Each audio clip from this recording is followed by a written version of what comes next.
সবথেকে সহজ পদ্ধতিতে ভীষণই টেস্টি জল ছাড়া লোটে মাছের ঝুড়ি কিভাবে রান্না করবে আজকে তোমাদের সাথে সেটাই শেয়ার করব। তার জন্য এখানে নিয়ে নিয়েছি প্রায় 300 গ্রাম মতো লোটে মাছ, দিয়ে দিলাম প্রায় 2টো মিডিয়াম সাইজের পেঁয়াজ কুচি, একটা বড় সাইজের টমেটো কুচি। এরপরে এখানে আমি দেব প্রায় 1 চামচ মতো রসুন বাটা, 1 চামচ আদা কাঁচা লঙ্কা বাটা, 4টে চেরা কাঁচা লঙ্কা দিয়ে দিলাম। এরপর দেব 1.5 চামচ লঙ্কার গুঁড়ো, 1/2 চামচ হলুদ গুঁড়ো আর 1.5 চামচ জিরের গুঁড়ো। আমি এখানে 3 বড় চামচের মতো টেবিল চামচের মতো সর্ষের তেল দিয়ে দিয়েছি। এবার সব কিছুকে আমি ভালো করে মাখিয়ে নেব। আমি এটাকে ম্যারিনেট করে রেখেছিলাম প্রায় 1 ঘন্টা মতো। তোমাদের হাতে যদি সময় না থাকে তোমরা ডাইরেক্ট রান্না করতে পারো ম্যারিনেট ছাড়াই। তো দেখো আমি এবার কড়াইতে পরিমাণ মতো সর্ষের তেল দিয়ে দিয়েছি। তেলটা গরম হলে আমি সম্পূর্ণ ম্যারিনেশন সহ মাছটাকে দিয়ে দেবো।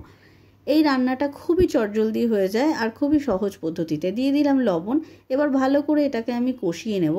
আমি এই রান্নাটা করেছি মিডিয়াম টু হাই ফ্লেমে।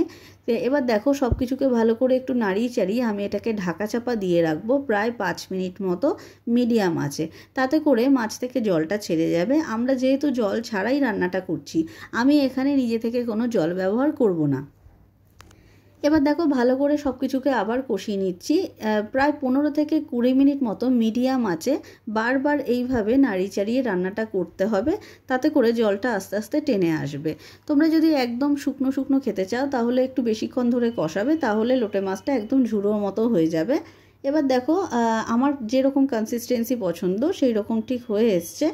এবার আবার ভালো করে আমি সব কিছুকে নাড়িয়ে চাড়িয়ে নিচ্ছি। এরপরে আমি এখানে দিয়ে দেবো ধনেপাতা কুচি। তো দেখো ধনেপাতা কুচিগুলোকে আমি এখানে দিয়ে দিলাম। আবার ভালো করে নাড়ি চাড়িয়ে নেব। ব্যাস আমাদের লোটে মাছটা একদম রেডি।